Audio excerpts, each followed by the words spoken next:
الحمدللہ رب العالمین والصلاة والسلام علی رسولہ الکریم وعلی آلہ وصحبہ اجمعین۔ ناظرین و سامعین، آپ صحابہ کرام کے واقعات اور حضور صلی اللہ علیہ وسلم کے معجزات جب سنتے ہیں تو بلا شبہ آنکھوں میں آنسو بھی آتے ہیں، دل میں شوق بھی پیدا ہوتا ہے۔ لیکن پھر یہ شوق کیوں مدھم ہو جاتا ہے؟ اس لیے کہ ہم وقتی طور پر سنتے ہیں اور وقتی طور پر سر دھنتے ہیں، اس کے بعد ہم پھر فراموش کر دیتے ہیں، بھول جاتے ہیں۔ یوں ہی کوئی بات سنیں، اس کو حرز جان بنائیں، اس کے مطابق اپنی زندگی کو تبدیل کرنے کی کوشش کریں۔ جو واقعہ بھی سامنے آئے اس واقعہ کو اپنے لیے عبرت کا ایک واقعہ سمجھیں، یہ سمجھیں کہ یہ میرے لیے ایک درس ہے۔ ہم سمجھتے ہیں کہ یہ لوگوں کو ایک یعنی واقعہ بتایا گیا ہے یا لوگوں کو ایک نصیحت کی گئی ہے۔ نبی اکرم صلی اللہ علیہ وسلم کے صحابہ کرام کی شان یہ تھی کہ وہ دنیا کو ٹھکرا دیتے تھے، آخرت کو ترجیح دیتے تھے۔ اللہ تعالیٰ نے فرمایا ہے کہ فمن زحزح عن النار وادخل الجنۃ فقد فاز۔ کامیاب کون ہے؟ لوگ سمجھتے ہیں کہ کامیابی کے پیمانے دنیا کی دولت ہے، دنیا کا عہدہ و منصب ہے، دنیا کا اقتدار ہے، دنیا میں روب داب ہے، یہ بڑی کار ہو، بڑا بنگلہ ہو۔ ہاں، یہ ساری دنیا کی چیزیں ہیں، یہیں رہ جانے والی ہیں، ان میں سے کسی کو بقا نہیں ہے۔ بقا اگر ہے تو وہ ایمان اور عمل صالح کو ہے۔ اور اللہ تعالیٰ نے فرمایا کہ کامیاب وہ ہے، اور جسے اللہ کامیاب کہے وہی کامیاب ہے، جسے اللہ ناکام کہے وہ ناکام ہے۔ اللہ نے فرمایا کہ قیامت کے دن جب تم آؤ گے اللہ کے سامنے، ہر ایک موت کی وادی سے گزرے گا، پھر دوبارہ زندگی ملے گی، تمہارے اعمال کا پورا پورا بدلہ دیا جائے گا، تو اس روز جو دوزخ کی آگ سے بچا لیا گیا اور جو جنت میں داخل کر دیا گیا تو یقیناً وہ کامیاب ہے۔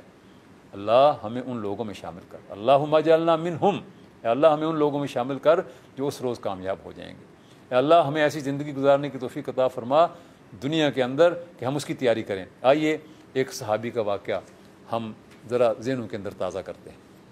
یہ صحابی جو ہیں یہ قبیلہ مزینہ سے تعلق رکھتے تھے، بچپن میں یتیم ہو گئے تھے، پھر چچا کی بکریاں چراتے رہے، چچا نے کچھ بکریاں ان کو بھی دے دیں، بڑا ریوڑ بن گیا۔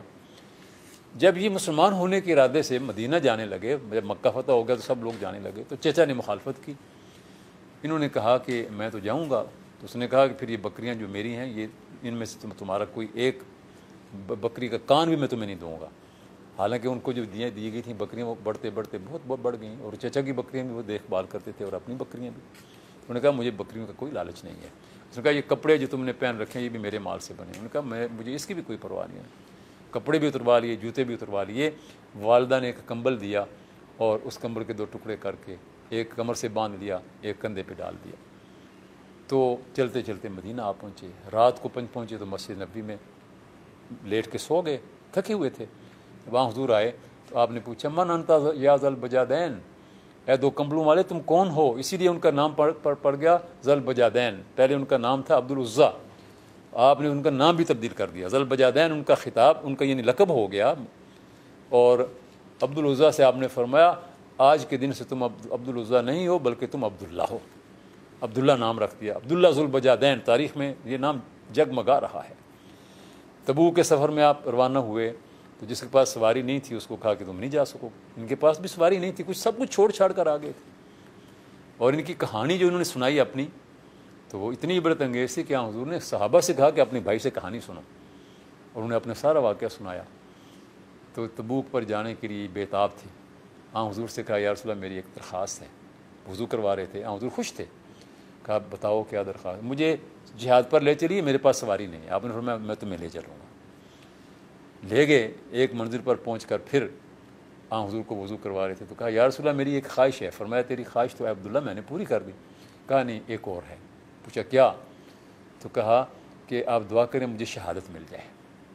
اللہ کے نبی نے جو دعا کی ہوئی تھی کہ اللہم انی حرمت دم عبداللہ علی الکفار والمشرکین، اے اللہ کفار و مشرکین پر عبداللہ کا خون میں نے حرام کر دیا۔ تو انہوں نے کہا میں نے تو یا رسول اللہ شہادت کی تمنا کی تھی اور دعا کی درخواست کی تھی۔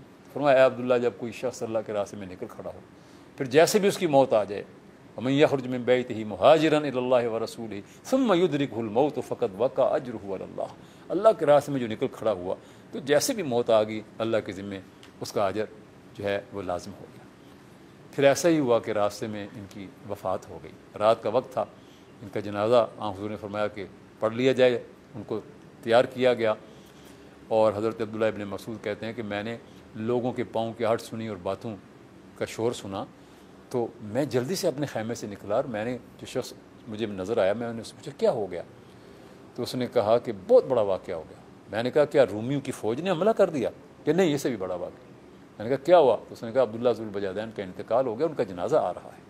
میں جلدی تیار ہوا، بلال کے ہاتھ میں ایک مشل تھی اور جنازہ آ رہا تھا، اور حضور ساتھ ساتھ تھے۔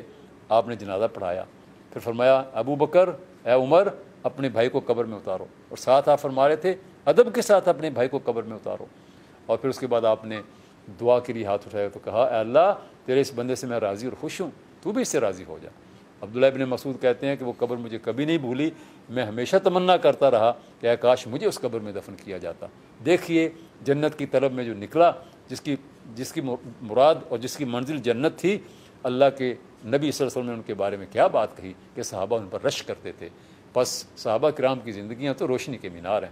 اللہ تعالی ہمیں ان کے مطابق اپنی زندگیاں ڈھالنے کی توفیق عطا فرمائے۔ اللہ کرے ان کی روشنی کا کوئی عکس ہمارے اس تاریک زندگی کے اندر بھی آ جائے۔ وآخر دعوانا الحمدللہ رب العالمین۔